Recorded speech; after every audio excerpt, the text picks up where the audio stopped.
अस्सलाम वालेकुम नाजरीन। इस एपिसोड के आगाज में हम देखते हैं कि जब सोफिया बाला को झोंपड़ी से निकाल कर उस मुर्दा खातून के पास लाकर लेटा देती है और उससे कहती है, नहीं बाला, तुम अब मर नहीं सकती। बाला चूंकि बेहोश होती है तो वो बाला को उठाने की कोशिश करती है और उसके मुंह पर हल्के हल्के थप्पड़ रसीद करती है और कहती है, बाला उठो कि थोड़ी ही देर के बाद बाला को होश आ जाती है और वो उठकर खांसना शुरू कर देती है। ये देखकर अंदर ही अंदर हलीमा भी सुख का सांस लेती है और फिर बाला उठती है और जैसे ही अपने सामने सोफिया को देखती है तो कहती है, सोफिया। सोफिया हंसती है और कहती है, तुम्हारी जान मेरी मकरूज है। और फिर बाला को एक जोरदार मुक्का मारती है और बाला एक बार फिर बेहोश हो जाती है। और फिर सोफिया हलीमा से कहती, देखो हम बाला को इस लड़की के कपड़े पहनाएंगे और लड़की को बाला के कपड़े पहनाएंगे। हलीमा पूछती, क्यों? तो सोफिया कहती है, ताकि वो सोचे कि बाला मर गई है। हलीमा कहती, वो सोचेंगे कि बाला मर गई है? सोफिया कहती, शाबाश मेरा छोटा परिंदा, शाबाश, ठीक है जल्दी करो। और फिर इसके बाद सोफिया और हलीमा दोनों मिलकर बाला के कपड़े उस लड़की को और उस लड़की के कपड़े बाला को पहनाने लग जाते हैं और सोफिया बाला की अंगूठियां उतार कर हलीमा को देती है और हलीमा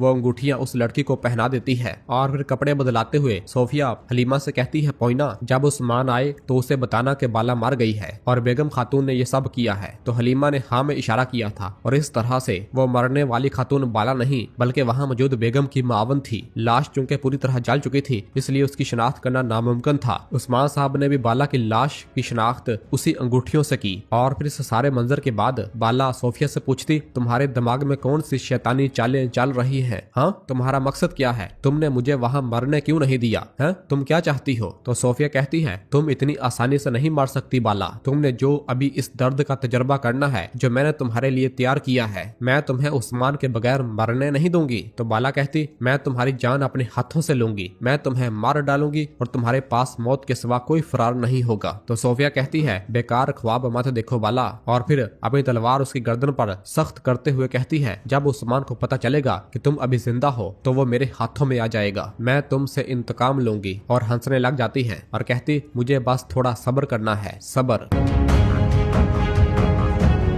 और फिर इसके बाद हम दूसरी जानब उस्मान साहब को देखते हैं जो कि उसी दरख्त के साथ लगे हुए होते हैं और मुसलसल बाला को याद कर रहे होते हैं और कहते हैं, मुझे लगा हमारे पास अभी वक्त है, काश मैं तुमसे पहले इस दुनिया से चला जाता। और जमीन पर पत्ते उठाकर उन्हें देखते हैं और बाला को मुसलसल याद कर रहे होते हैं और कहते हैं, सब समझते हैं कि मैं एक साबित कदम दरख्त की तरह हूँ या मैं एक मजबूत पहाड़ की मानद हूँ, लेकिन मैं एक पहाड़ था जो एक पहाड़ पर टेक लगाए खड़ा था। तुम मेरा पहाड़ थी लेकिन ये पहाड़ अब गिर चुका है। वो मजबूत दरख्त जो साया दे रहा था गिर गया है। मेरा दिल जल रहा है। वो रोशनी जो मेरे अंधेरे को मुनव्वर कर रही थी बुझ गई है, वो बुझ गई है। जबकि दूसरी जानब सोफिया मुसलसल बाला को गले में रस्सी डालकर उसे खींचते हुए आगे लेकर चलती ही जा रही होती है और बाला की हालत बहुत ज्यादा खराब हो रही होती है और वो मुसलसल खांस रही होती है और सोफिया बाला को लेकर आगे बढ़ती ही चली जाती है। जबकि दूसरी जानब हम सगोत में देखते हैं कि सगोत के सराय के दरवाजे पर अलाउद्दीन बाहर बैठा हुआ होता है और बहुत ज्यादा गमजदा होता है। जबकि वहाँ मौजूद हलीमा ऊपर से अलाउद्दीन को देखती है और उसकी आंखों में भी आंसू होते हैं। इस दौरान उस्मान सब अपने घोड़े पर सवार हुए वहाँ पर आते हैं और अलाउद्दीन को देखते हैं। उस्मान साहब को देखकर अलाउद्दीन अपने आंसुओं को साफ करता है और फिर उस्मान साहब घोड़े से नीचे उतरकर अलाउद्दीन के पास आते हैं और उसे सहारा देते हैं और कहते हैं, आह मेरे शेर। अलाउद्दीन कहता, रात हो गई है बाबा, खाने का वक्त हो गया है, लेकिन मेरी माँ यहाँ नहीं है, उनकी आवाज गायब है, उनकी खुशबू नहीं है, मेरी माँ की आगोश नहीं है बाबा। उस्मान साहब कहते, तुम्हारी माँ बिल्कुल हमारे आस पास है, वो होती तो तुम्हें इस हालत में देखकर परेशान होती। फिक्र न करो, देखो वो यहाँ तुम्हारे दिल में है, यहाँ तुम्हारे दिल में। तो अलाउद्दीन कहता है, हम ये दर्द कैसे बर्दाश्त करें बाबा? पहले मेरी बहन चली गई और फिर मेरा पैदा होने वाला बच्चा और अब मेरी माँ चली गई है बाबा। जिस शाख को हम पकड़ते हैं वो टूट जाती है। उस्मान साहब कहते, बेटा तुम अपने दावा पर कायम रहोगे, अपनी मोहब्बत को थाम के रखो और अपनी जिंदगी दावा के लिए वक्फ करो। मेरी तरफ देखो, अपना सर उठाओ, हम तुम्हारी माँ का इंतकाम लेंगे। अलाउद्दीन कहता, हम लेंगे बाबा, हम जरूर लेंगे। और उस्मान साहब अलाउद्दीन को गले से लगा लेते हैं। जबकि वहाँ पास खड़ी हलीमा ये सारा मंजर देख और सुन रही होती है और फिर इसके बाद अलाउद्दीन और उस्मान साहब अंदर की जानिब बढ़ते हैं। और फिर इसके बाद रात के वक्त हमें एक हिसार किला दिखाया जाता है जहाँ पर सोफिया बाला के चेहरे पर कपड़ा डालकर उसे घसीटते हुए किले में लेकर आ रही होती है। तो इस दौरान सामने से हरस्तियों आ जाता है और कहता है मोहतरमा बेगम खातून ने बाला को कत्ल कर दिया है। इस दौरान बाला हिलते हुए अपने सर से कपड़ा पीछे हटा लेती है और हरस्तियों बाला को देख लेता है। ये देखते साथ ही सोफिया फौरन बाला का एक बार फिर चेहरा ढांप देती है और फिर सोफिया हरस्तियों से कहती इसे तारीक तरीन जिंदान में फेंक दो। हरस्तियों कहता जैसे आपका हुक्म मोहतरमा। और फिर इसके बाद दो सिपाही बाला को लेकर जिंदान की जानब बढ़ जाते हैं। सोफिया पीछे से कहती इसके हाथ और पांव बांध देना और वो बाज़ंतीनी सिपाही बाला को लेकर आगे बढ़ जाते हैं। और फिर पीछे से हरस्तियों सोफिया से कहता मोहतरमा हर कोई समझ रहा है कि बाला मर गई है। सोफिया कहती क्योंकि मैं ये चाहती थी पहले उस्मान को दर्द से जलने दो और गलतियां करने दो और फिर परिंदे सरगोशी करेंगे कि बाला जिंदा है, फिर उस्मान अपनी मौत की तरफ खुद आएगा। तो हरस्तियों कहता है ओलुगान के बारे में क्या ख्याल है, अगर उसे किसी तरह पता चल जाता है कि बाला। तो सोफिया हरस्तियों को खामोश करवाते हुए कहती है कोई भी जो मेरे साथ वफादार नहीं है वो इस खबर के बारे में नहीं जानता हरस्तियों। और फिर उसके बाद कहती है और ना ही जान पाएगा। हरस्तियों कहता है ओलुगान चाहता है कि हमारे सिपाही उसके नौकरों में शामिल हों, आपका इस मामले में क्या हुक्म है। तो सोफिया कहती उस्मान बाला को खोने की वजह से शदीद दर्द में है और कबीले पर हमला करेगा। एक तरफ मंगोल नौकर, दूसरी तरफ हम।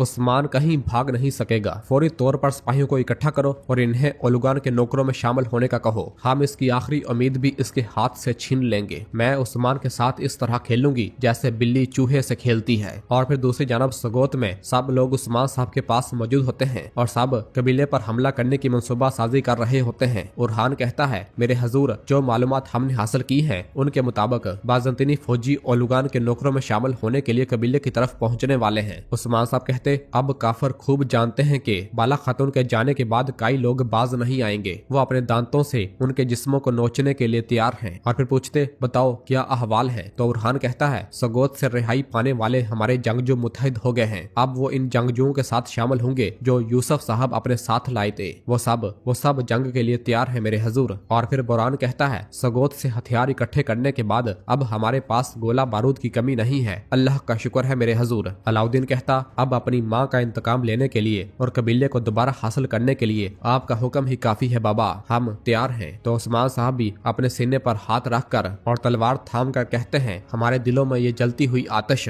हमारे इंतकाम के लिए काफी है, लेकिन हमारे सिपाही तादाद में कम है। वो काफिर जिनका हम सामना करने वाले हैं वो ज्यादा मजबूत हैं। तो यूसुफ कहता मैं भी यही कहना चाहता था मेरे हुजूर, क्या मजबूत होने के लिए हम थोड़ा वक्त इंतजार करेंगे। ये सुनते ही उरहान गुस्से से यूसुफ की जानब देखता है। उस्मान साहब कहते तुम क्या कह रहे हो यूसुफ, हाँ क्या जब मैं बाहर बाला खातून को उठाए खड़ा था तो मैंने ये नहीं कहा था कि हम कभी भी नहीं रुकेंगे जब तक कि हम कबीले को वापस नहीं ले लेते और बाला खातून को अपनी सरजमीन में दफन नहीं कर देते। हम उस वक्त तक नहीं रुकेंगे, हम नहीं रुकेंगे चाहे वो हमसे हजारों की तादाद में ज्यादा हूँ, हम नहीं रुकेंगे। और फिर कहते हैं जो चीज मेरे लिए हैरान कुन है वो ये है कि जब भी हम कबीले पर हमला करने लगते हैं इससे पहले कि हम कबीले तक पहुंचे वो हमारे लिए जाल बिछाकर हमें पकड़ने की कोशिश करते हैं। जबकि हमें ऐसे ताकतवर दुश्मन का सामना करना है, हमें तैयार रहना होगा। अब मेरी बात गौर से सुनो।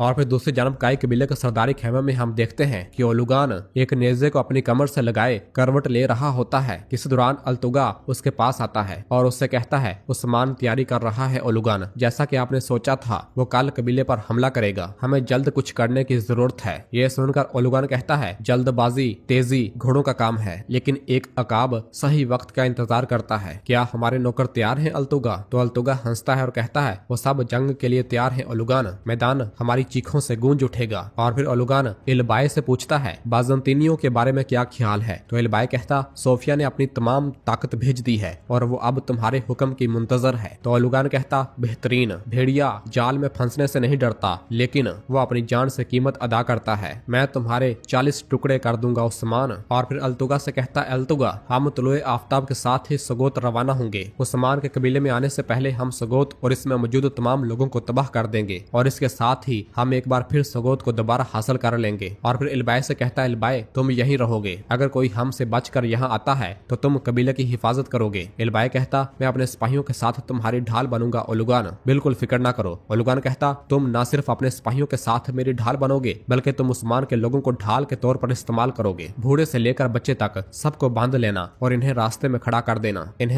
देना, ताकि उस्मान ना ही हमारी तरफ नेजा फेंक सके और ना ही घोड़े दौड़ा सके। तो इल्बाई कहता, मैं कबीले की इतनी मजबूती से हिफाजत करूंगा कि उस्मान हम पर एक वार भी नहीं कर सकेगा। फिक्र मत करो ओलुगान, मैं ये पोस्ट कभी किसी को नहीं दूंगा। तो ओलुगान कहता, ठीक है। और फिर इल्बाई और अल्तुगा खेमे से रवाना हो जाते हैं। तो पीछे से ओलुगान कहता, चलो देखते हैं उस्मान, चलो देखते हैं, आ जाओ। और नाज़रीन इसी जगह पर एपिसोड खत्म करते हैं। मिलते हैं बहुत जल्द अगली एपिसोड के साथ। वीडियो को लाइक कर दें और जिन दोस्तों ने अभी तक चैनल सब्सक्राइब नहीं किया वो जल्दी से चैनल सब्सक्राइब कर दे और बेल आइकन यानी घंटी वाले निशान को भी प्रेस कर दे, ताकि आने वाले एपिसोड आपको आसानी मिल सके। दुआओं में याद रखें। अल्लाह हाफिज।